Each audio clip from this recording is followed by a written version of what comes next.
Help support our coverage using Blueberry, the community that gives creators the ability to make money, get detailed audience measurements, and host their audio and video. Get 30 days to try out the service using promo code BLUBRRY004. CEO, Amand, how are you? How are you? Good, I'm Don Bain, the Gadget Professor. Welcome. Nice to see you, Don. Pull your mic up a little closer. Just bend that up there. It's okay? Much better. Perfect. How are you, sir? Good, good, good. How are you? It's too early to tell, but I'm okay. I'm all right. So what have you brought us today? Tell us a little bit about your company. So we are a Switzerland-based company, and what we provide is a specialized energy harvester. It's kind of a solar cell that works both indoors and outdoors. This means with the light where we are sitting, it's still working. So you can think about a lot of IoT products and consumer electronic products that can be powered just by the ambient light. And one of them is this. Okay, so this is our chip? Yeah, it's a humidity and temperature sensor. And now the black part there is the solar cell, and it will run forever without changing the battery. This is going to run forever without changing the battery? Or even charging it. So you just buy. You don't even have to charge it? No. So this black part was what? It's a solar cell. It's the energy harvester. And how much power does this generate? Good enough to power this for next 10, 15 years. Okay. How are we going to apply this technology to the consumer? So if a consumer has, for example, a earbud, and you can have a solar from us embedded in the case, you listen to music, put it on the desk, and just with the artificial light, tube light, LED, or sunlight, it will keep it charging. So you don't have to worry about charging. So this is going to take whatever light it gets. Yes, sir. Okay, it's going to suck every last bit of energy out, and it's going to deliver. This takes what, 5 volts, probably a half, not even a half amp, 0.3 amp. Yeah. So this will connect via a wire, or this will be integrated into the case. It will integrate. So we'll sell it to the device makers, OEMs, and they will integrate for you. Okay, so now this is put on this device, and I don't have to worry about charging it anymore. I take my earbuds when I'm done. Put it there. Put them in there. Snap it. Done. Imagine if you're traveling in your car or on a train, just put it at the window. Listen, I wear hearing aids. They're in now. Awesome. And I got to tell you, I got to charge those. If I don't charge them every day, forget it. But now, because I've had these for 3 years, one ear I only get half a day out and it goes dead. It drives me nuts. Got to put it back in the charger. The other one's okay. If you use that type of technology, I could be sitting here, have that boxed, and again, they only take the same thing, 5 volts, very little current. Put it here, okay? And I'm charging. I don't need a wire or anything. It's such a bright light. With this, I think in half an hour you will get 1 hour of music. Is there storage in that device? Yes, it's a small capacitor. Capacitor, battery, whatever you want. How do you get so much juice out of it? How long? What if it's totally dark? There's nothing coming into it. Then it won't work. Okay, so technically, if I go to bed at night, and that's when I usually charge my stuff, if the lights are out, that's not going to help. No. But if it's during the day, it's already good enough light. Right now, it's pretty bright. So if you have a cell like this, for example, and you put it here on your watch, and you just have to wear it, and it's charging. You don't have to worry about it. Yeah, and it's beautiful. It's the most beautiful. But that has to integrate in? Yes, of course. We will sell it to the Apples and the Samsungs and the Garmins. Are you using a magnet? No. It will be integrated directly in the watch. Touch yes, that of course. Okay, it's very thin. I want to show you what these sensors look like. So this will be on top of, let's say, the earphone case, integrated in, and whenever there's light, you'll automatically charge. No wire. That's impressive.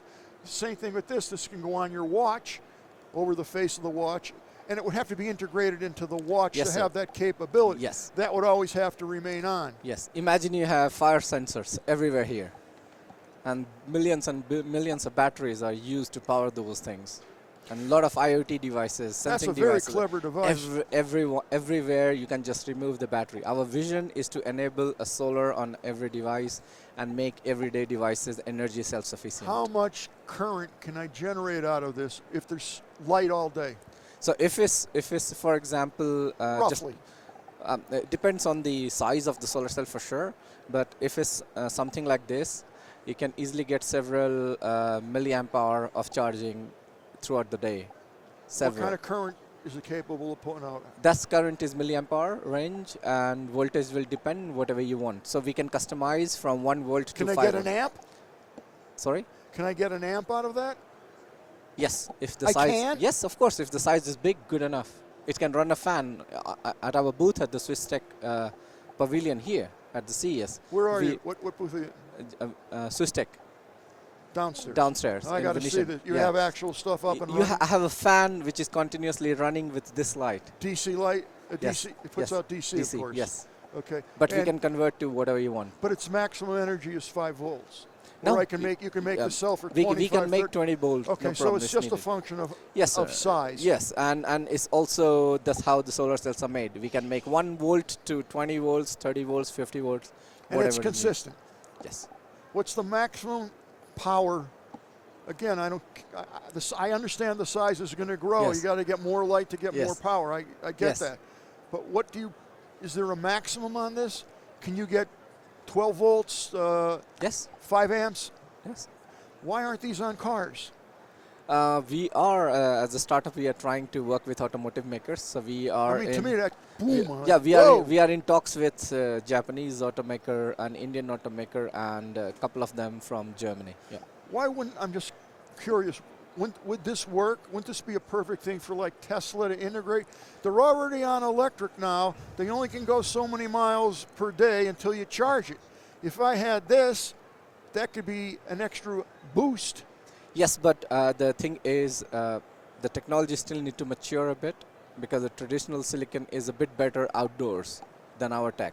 But indoors, we are superior. So if you consider mixed indoor-outdoor application, which is in the case of most of consumer electronic devices. Is that something that's realistic, though? Yes, it is. The technology has a huge potential to cross 25% efficiency. So it is technically possible that these types of cells, again, I understand the size, but if you have a roof on a car, that's pretty big.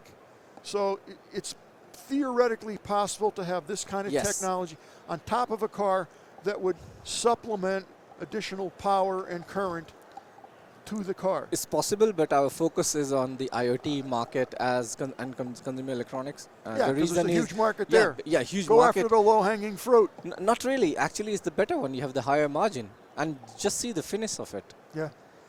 In consumer electronics, especially in IoT, you need really beauty. And in Switzerland, we say we make solar sexy, as you see. So beautiful. Many. Yeah. And that's the one of the USPs. It's just stunningly beautiful. So it become part of the design. So like I've been at the CES last year and this year. I have shown to people. Can you tell me how is it being run? Oh, it's battery, supercapacitor. No, it's powered by a solar. Where is the solar?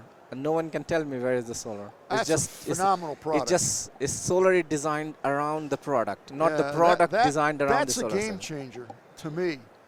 My head's going a mile a minute now. I could think so many things. You could power this, no problem. If you have a Amazon Kindle, guaranteed, 100%, you can. Yeah, but you're only a step away from this. Yes, it will take a bit of more of R&D, but Kindle e-ink displays, no problem. You don't have to charge it. Where do you expect to be a year from now? So last year we finished setting up our first factory in Switzerland, so we can produce. Where's your factory? In Switzerland. In Switzerland. Yes. So we can make 1 million of this print, and now this year we want to sell it. That's why I'm at CES looking for customers, investors to make this a big thing. And in a year. That's pretty hot stuff. Yeah. No pun intended. Now, what's the name of the company again for our folks? Yeah, it's Perovskia Solar. Okay, and that is spelled Perovskia, Solar.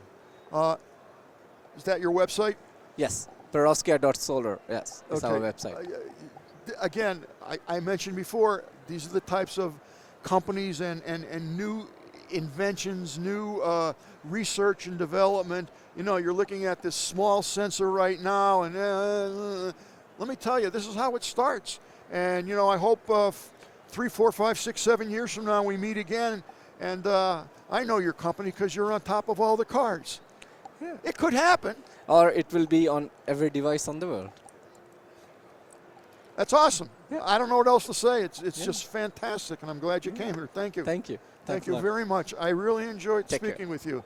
I got to keep an eye on that, and I got to go see this fan work. Make sure Of you're course. not having happy to host you there. a wire underneath the table. No. I'll give you in the hands, and then you Hey, check I know how these things go here. I've been here a lot. No. Okay, it works. It works. Okay. I can give you one. You can keep it and Okay. then tell me if it works. Okay, that's No a problem. deal. If Yeah. you can talk to Enza, I'll do she'll that. tell me where you are, because I try to. The things I find interesting, which is almost everything, I Yeah. try to get back to that booth so I can. That would be nice. It's at the Swiss Tech Pavilion. Okay, well, Perovskia I'm going to be Solar, you'll downstairs find for it. sure. I love going downstairs because that's where you see all crazy kinds Yeah, of of course. stuff. It Yeah. took 10 years to come here. Did it really? Yes, I used to work as a 10 scientist. years. I started my research in 2015. Now it's 2025, and you have a product in hand. Oh my It's a God! nanotechnology. The solar cell is 10 times thinner than your hair. That's not saying much. I have no hair left, just about. At least more than I do. Well, again, thank you so much. Yeah. I will definitely check this out. I'm really impressed with it. You got to come on my show after this, We do that. Promise. And I want to talk to my audience about That that. would be See, great. there's a better audience because it's international and goes on everywhere. But Yeah. really cool stuff, and I commend you.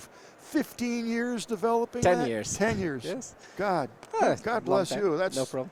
Thanks for sticking with that, because these are things that are going to change the way and help people. Yeah, thank you for Thank your time. you. Pleasure. Thank you. Good luck to you. Yeah. The Tech Podcast Network's CES 2025 coverage is executive produced by Adam Barker. Technical director is Kirk Corliss. Associate producers are Nancy Ertz, Tracy Ingram, Xerxes Goddard, Brandy Jackson, and Aviva Cram. Voiceover by Aaron Hurst. Our hosts are Marlo Anderson, Don Bain, and Scott Ertz. Studio and equipment are provided by PLUGHITZ Productions. The TPN studio executive is Todd Cochran. This has been a Tech Podcast Network production, copyright 2025.